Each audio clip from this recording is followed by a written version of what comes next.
Osneiros e osneiras, hoje nós vamos para São João de Meriti. Tô até de azul, vocês já podem adivinhar, não é? Juninho da Ponte, que no último carnaval ficou em 11º lugar, na homenagem para a Irmã Dulce, vai continuar com a questão religiosa como fio condutor do seu próximo enredo. O que será que a Ponte vai aprontar? Curtam o nosso canal, ativem o sininho, sigam as nossas redes sociais e vamos que vamos. Bom, o título do enredo é Liberte o Nosso Sagrado. Vamos ter homenagem à mãe meninazinha de Oxum, que tem uma ampla ligação com São João de Meriti. Não será só um enredo de homenagens, mas também será um enredo também de denúncia, de combate à intolerância religiosa. A Ponte está querendo botar o dedo na ferida, hein? Desenvolvidos pelos carnavalescos Rodrigo Marques e Guilherme Diniz. Com o texto sendo feito pelo pesquisador Tiago Freitas. Não é um texto setorizado, assim como as outras, é também um texto uniforme, mas é um texto uniforme que não só conta a história da homenageada, como reforça todo esse processo de luta das religiões de matriz africana por respeito à sua pregação livre de culto. Diferente de outros enredos de homenagem, onde geralmente tem muita a exaltação ao homenageado, escrito de uma determinada forma e a tudo que ele representa, a Ponte ela dá um passo mais além em relação às outras escolas que vão tratar de homenagens esse ano. É como se a própria homenageada contasse a sua história. Em determinados momentos eles usam muitos trechos de uma meninazinha de Oxum para reforçar não só o conhecimento sobre ela, como também toda a necessidade do processo de luta das religiões de matriz africana. Se tornou conhecida mediante a todo um processo de luta que ela moveu contra o Museu da Polícia Civil, que tinha se apropriado de objetos de religião de matriz africana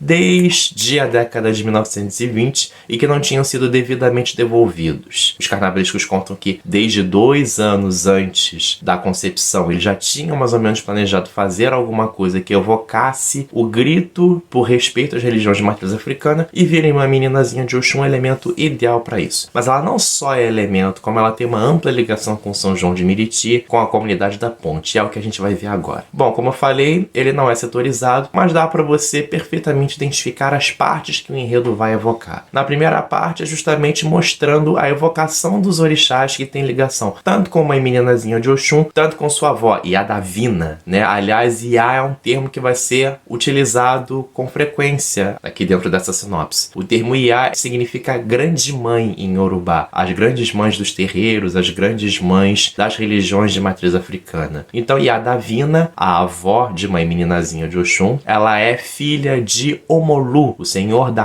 cura, o senhor que traz a cura nas religiões de matriz africana, o senhor da palha. Mãe Maria meninazinha de Oxum, como o próprio nome já diz, é filha de Oxum, a orixá da beleza, orixá do ouro, a orixá das águas doces. Então faz uma prece entre essas duas entidades e Omolu acabaria revelando que em um futuro não muito distante, uma filha de Oxum iria se levantar e iria defender as religiões de matriz africana como um todo, ocuparia inclusive o posto à chefia do terreiro de São João de Meriti. O texto do enredo faz uma prece justamente ao Omolu para que ele pudesse também curar o coração, pudesse curar a alma das pessoas, porque segundo o próprio enredo diz, o coração, quando não é curado, ele pode ser terra para a ferida de pessoas necessitadas para que não possam se defender. Através desse paralelo a gente vai para a segunda parte do enredo. E nessa segunda parte é descrito todo o horror da perseguição a partir do século XX das religiões de matriz africana. No pós-abolição, a princípio os negros não são mais escravizados, mas eles sofrem um processo de perseguição, de desemprego, toda uma questão de luta do processo racial, perseguição de credo, terreiros são quebrados, babalorixás são presos ou expulsos, e com o processo de higienização do centro do Rio, né, o Bota Abaixo, que destrói casebres, que destrói casas que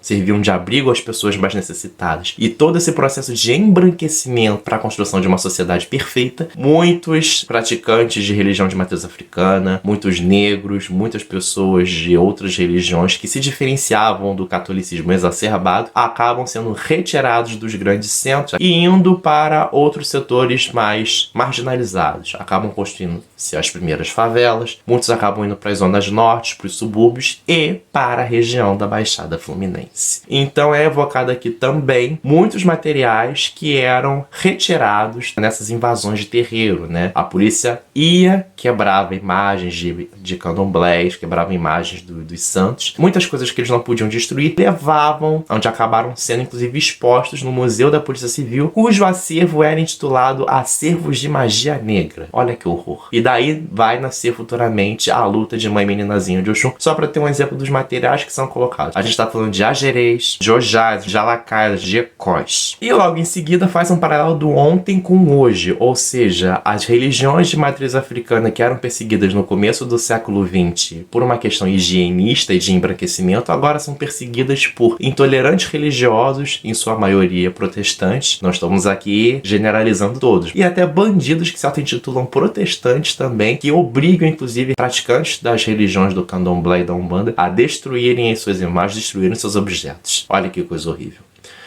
E diante de todo esse quadro de incertezas, de todo esse quadro de tristeza e de toda essa retirada dos negros do centro do Rio e indo para a Baixada Fluminense, para as periferias, entramos na terceira parte do enredo. Nessa terceira parte, todas as nações, nação Jeje, nação Nagô, nação de Queto, se juntam conclamados por Mãe Meninazinha, conclamados por sua avó, de que dias melhores virão, mas que para isso é necessário luta e resistência. Que no primeiro setor tem a previsão de que ela chegará, ela é anunciada, e agora nesse terceiro ela já toma as rédeas da situação e levanta a bandeira de luta, conclamando todas as nações, todas as religiões, né, a Umbanda, o Candomblé, de matriz africana, possam ir lutar e resistir contra todo esse mar de intolerâncias. E aí começa o processo de luta dela para resgatar esses materiais que tinham sido tomados pela polícia. E ela consegue, ela vence. E isso é descrito no quarto setor, que invoca a própria pessoa de Mãe Meninazinha de Oxum, né, da Maria, onde é evocado novamente o seu orixá. Hoje os materiais que ela conseguiu estão sendo expostos no Museu da República. E também esses elementos da natureza que são os orixás, né? Inclusive ela cita muito, tem um trecho dela que diz que para derrotar todos os orixás, para derrotar todas as religiões de matriz africana, é necessário que se derrote a natureza, porque afinal os orixás têm essa interligação com a natureza. As águas salgadas, que são Iemanjá, o trovão, que é Xangô. Essa interligação com a natureza e a pessoa da homenageada estão presentes muito bem nesse enredo. É um enredo bem forte, eu considero até agora como um grande enredo dentro do Acesso. Não o melhor, mas um dos grandes que foram escritos até agora. É necessário salientar que é um enredo que dá amplas possibilidades. A gente está falando de uma homenageada, que é uma meninazinha, a gente está falando de um processo de luta, que é o combate à intolerância religiosa, e é uma conclamação, uma convocação para que todos e todas possam participar desse processo. No caso da Mãe Meninazinha de Oxum, tem um final feliz, ela consegue resgatar todos esses materiais. Tem também o fator da ligação com a escola. Então, é um enredo com amplas possibilidades dos carnavalescos trabalharem. É um texto que não é setorizado, mas é super bem escrito e cheio de detalhes. Fica as referências aí para algumas determinadas escolas. Nem sempre você precisa fazer um enredo setorizado, mas não dá o direito de não dar determinados detalhes super importantes para a condução, que é o que a Ponte faz brilhantemente. Bom, galera, é isso. Espero que vocês tenham gostado. Vamos aguardar aí os próximos enredos e sinopses que tem para sair. Até a próxima e